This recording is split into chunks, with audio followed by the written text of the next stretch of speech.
What is up, everyone? Welcome back to the Keep It Hoop podcast and YouTube channel. This will go out on YouTube, Apple Podcasts, and Spotify. So whichever source you are using to listen or watch this on, welcome back.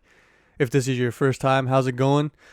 So the NBA season is finally starting tonight, and I know this is like the shortest off season we've ever had, and it still feels like it's been too long without the NBA.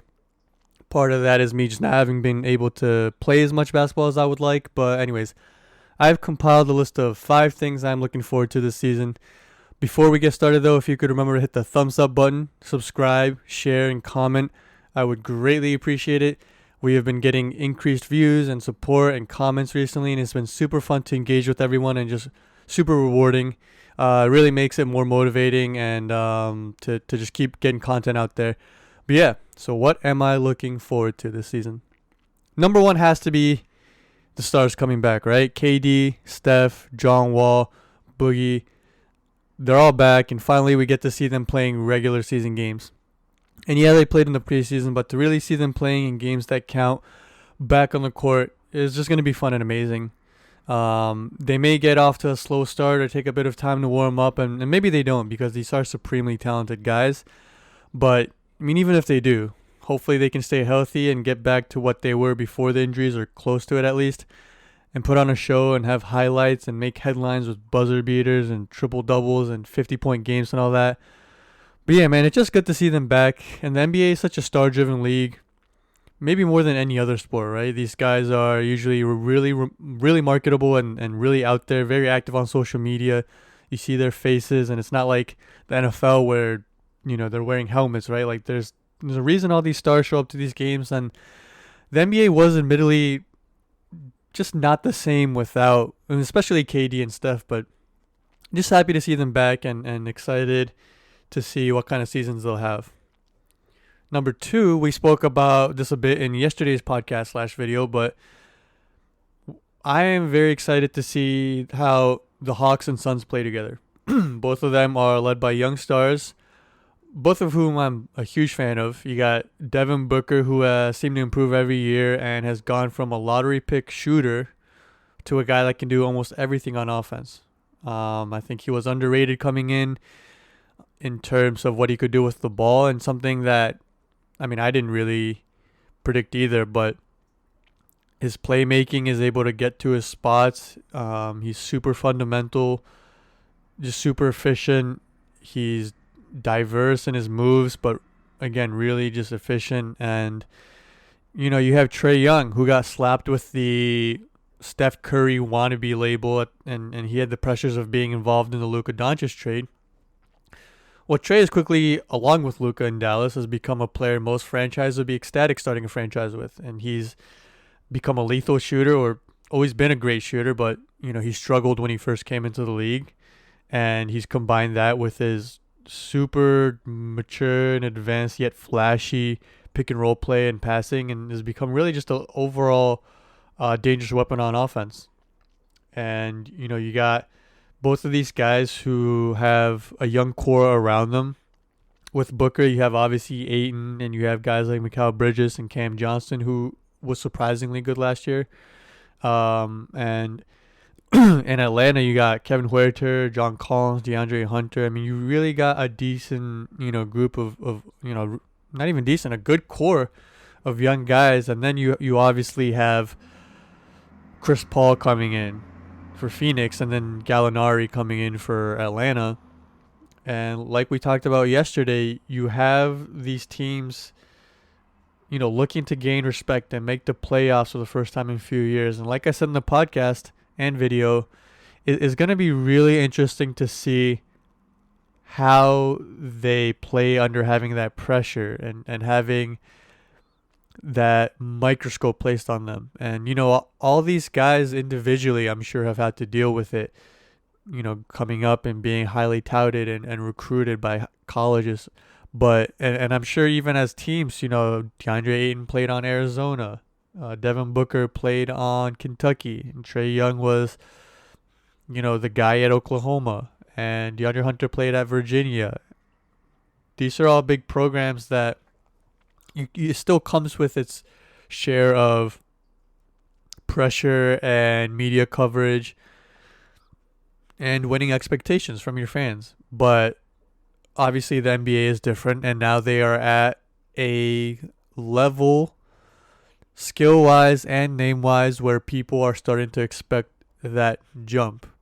And it's different. It's one thing to know is, I mean, every superstar goes through it, right?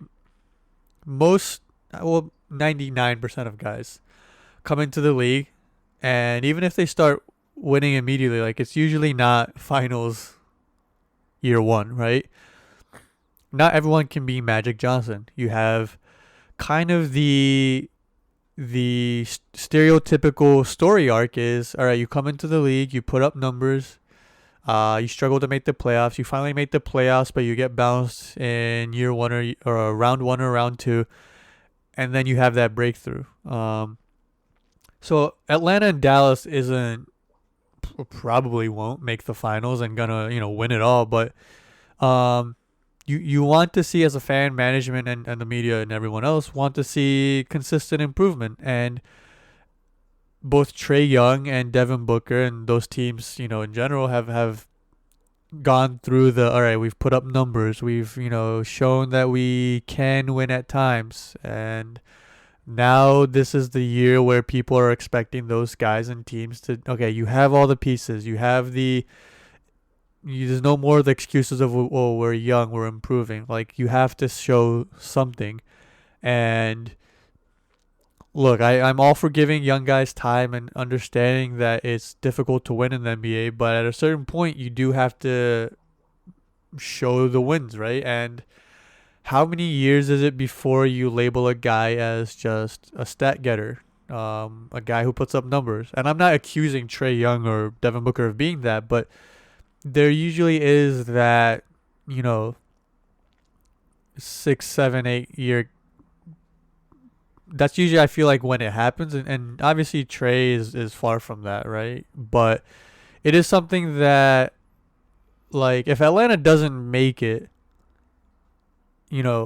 there's still gonna be blame on Trey, even if he plays really well. So that is something that's again, we can keep an eye on.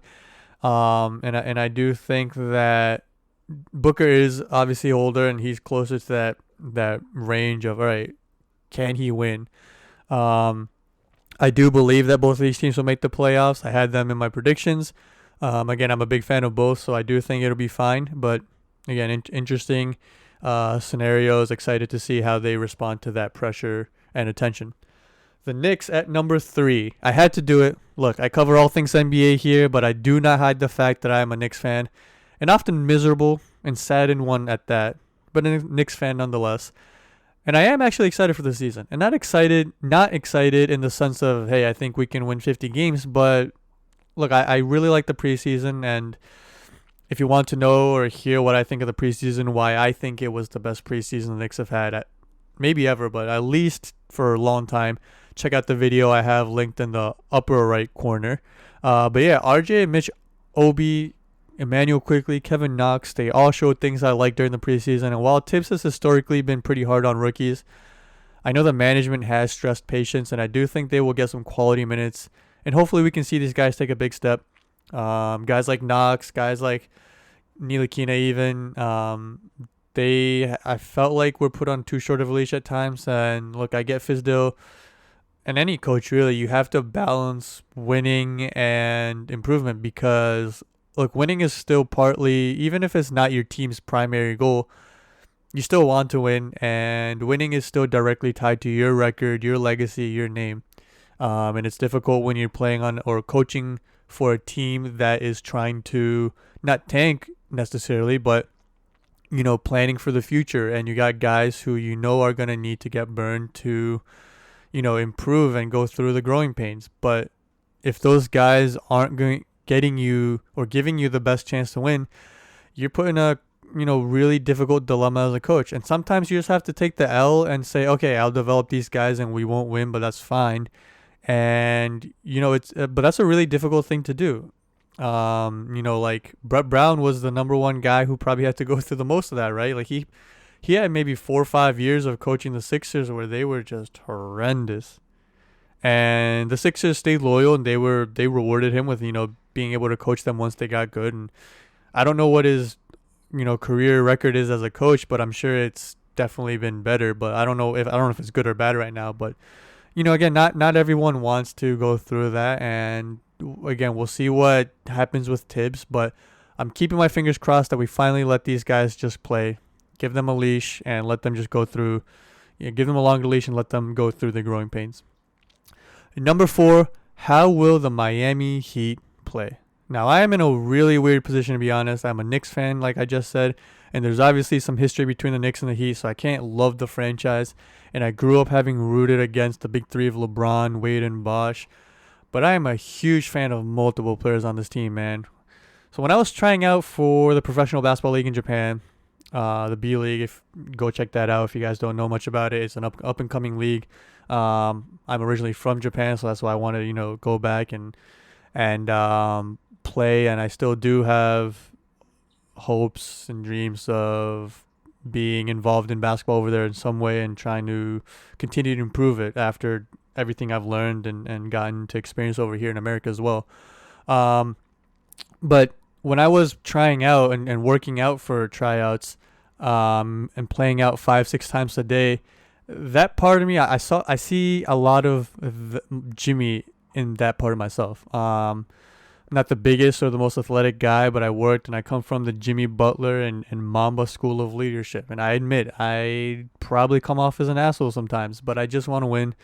Put me on a winning team and with guys that will work hard, play hard, and play the right way. And I don't care if I shoot 20 times or 3. And look, I'll be your biggest hype man and fan when you're playing well. But if you're not, we're going to talk about it too. And that's just kind of what I saw, especially like Minnesota Jimmy. I was just like, look, I know all the hate he was getting, but I thought his gripe was fair. And I thought, people will talk about the way he handled it, but I understood where he was coming from. And you saw what he did in Miami, and now guys are talking about, okay, so maybe Jimmy wasn't the problem. He just needed guys that were willing to put in the work and guys who just wanted to win. And you didn't hear a single whisper about Jimmy's leadership or Jimmy's attitude this season. And in fact, you heard the opposite.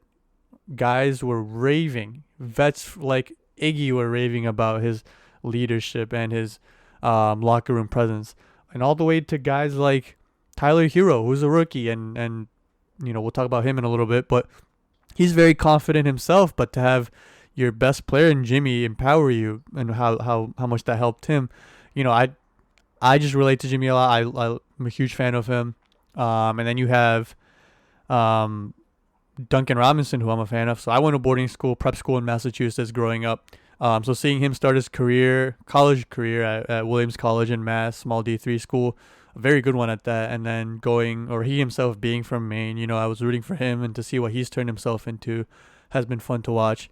Bam is both, I don't know if you've seen some of the interviews with Bam. He has one with like Slam Magazine where him and his the Miami Heat team, but he's funny. He's such a unique player in the NBA, and watching him in the playoffs was super fun. And I saw, I did see some Devin Booker similarities in Tyler Hero, labeled as a shooter, but his ability to do more than just shoot, we saw that in the playoffs. And I'm not saying Hero is Booker or will be, but man, the guy's fun to watch, and he plays with that confidence and fearlessness you love to see from rookies. And but yeah, going into the season with a target on their back as the defending Eastern Conference champs, it will be interesting to see how they react and answer to that. I know Miami, large part of it is because of Jimmy and his leadership style, but they don't really care about what the outside world says or thinks, and they are a team that is focused on the end goal and only the end goal.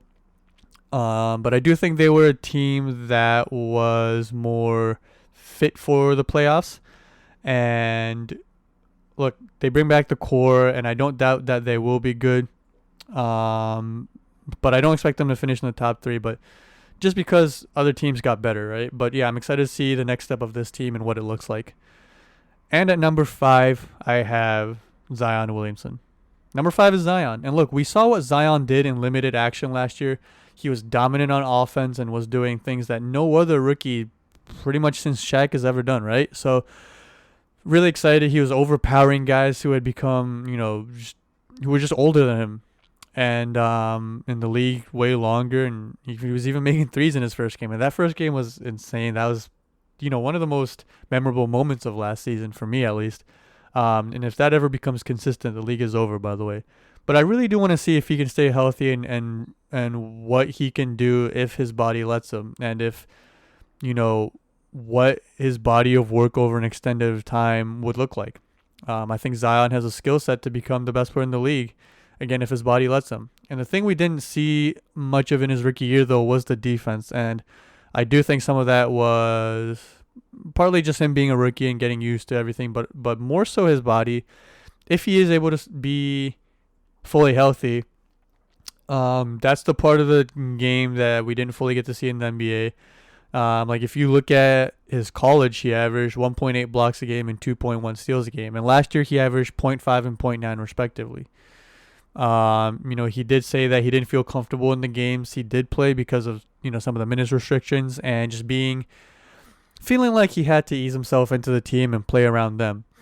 Well, if he's more comfortable and is able to fully unleash the Zion we saw in college, we could be in for a treat, and for that, I am excited. Well, that'll do it for today. Thanks for watching and listening. As always, if you could hit the thumbs up button and subscribe, it'd mean a lot. Comment below on what you are looking forward to this year, and follow us on our Twitter, Facebook, Instagram, and WordPress. We have those links in the description below. We should have more videos or podcasts up Thursday and Friday as well, so stay tuned. Thanks for dropping by, and see you guys again soon.